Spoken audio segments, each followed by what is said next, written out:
Hello, you two. We're just going to read a book together. I'm going to read you this book called The Dream Machine by Michael Salmon. Since we're looking at summarising as our focus for our reading this week, maybe once I finish reading, you can write a summary, really short summary, doesn't have to be very long, in the speaker notes just below. So I'm going to read this one, The Dream Machine. It was holiday time and Jonathan was staying with his grandparents. He brought his best friend Bear along with him. Jonathan was very fond of his grandparents.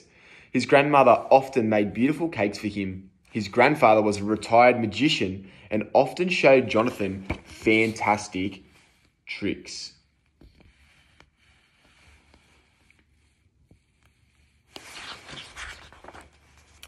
One day when it was raining, Jonathan and Bear decided to explore the house. They opened the attic door. There, much to their delight, they found lots of old chests and boxes full of interesting things. Jonathan came across a very strange-looking object. He wiped the dust off the top and discovered a label which he read to Bear. "The wonder machine that makes your dreams come true." "Bear, I can't believe it. We found a dream machine," Jonathan cried.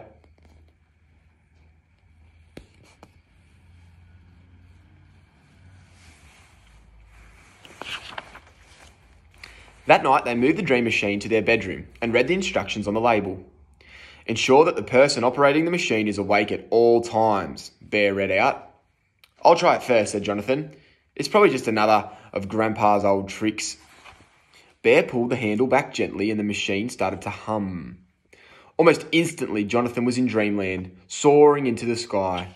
He was a flying ace, and his biplane whizzed speedily through the air.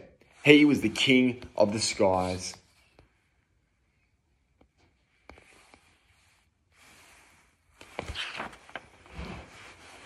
Bear decided to bring Jonathan back from dreamland, so he pushed the handle forward. Immediately, his friend sat up, wide awake. Now it was Bear's turn to dream. As Jonathan pulled the handle, Bear drifted into the best dream that a bear could ever have.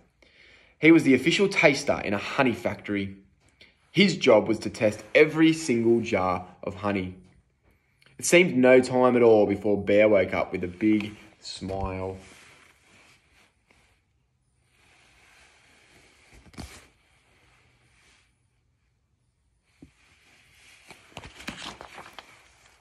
The next night, Jonathan's grandparents were puzzled when Jonathan and Bear said goodnight to them straight after dinner. After all, they were on holidays and were allowed to stay up much later than usual. Jonathan and Bear hurried excitedly up the stairs.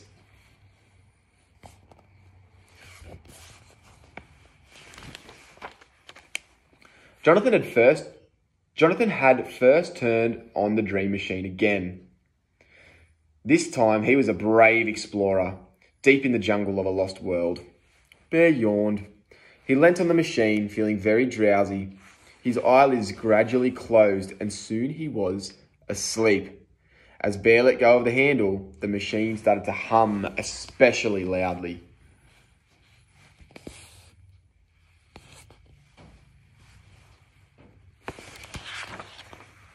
"Bear, what are you doing here?" exclaimed a very surprised Jonathan.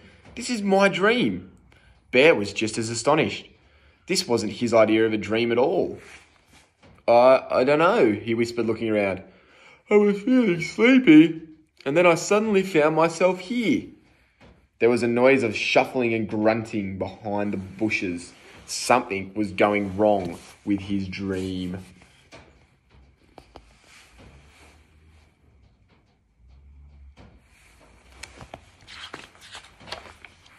Some very strange, scary-looking jungle animals burst out of the thickets, roaring fiercely. "Run!" yelled Jonathan as he grabbed Bear's paw. "I'm trying to dream them away," gasped Jonathan, "but it's no use. They won't go away." The creatures were not far behind and were certainly not disappearing.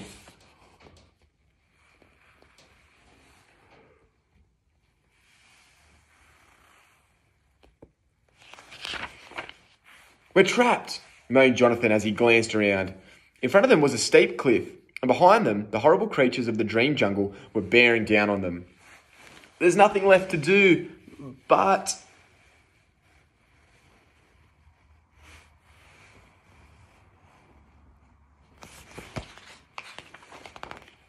Jonathan and Bear closed their eyes tightly and jumped.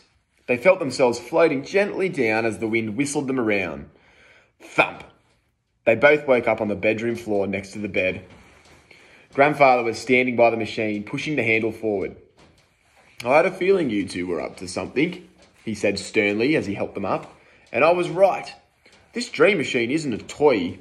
It's real magic. You were both very lucky. You could have been stuck in the world of dreams forever."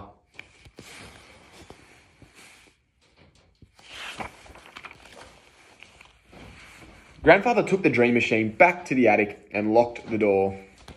Jonathan and Bear were still quite shaken, but they soon felt better after a cup of hot chocolate and some cake.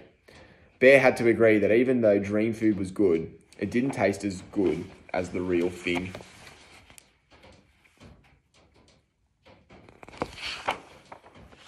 The end.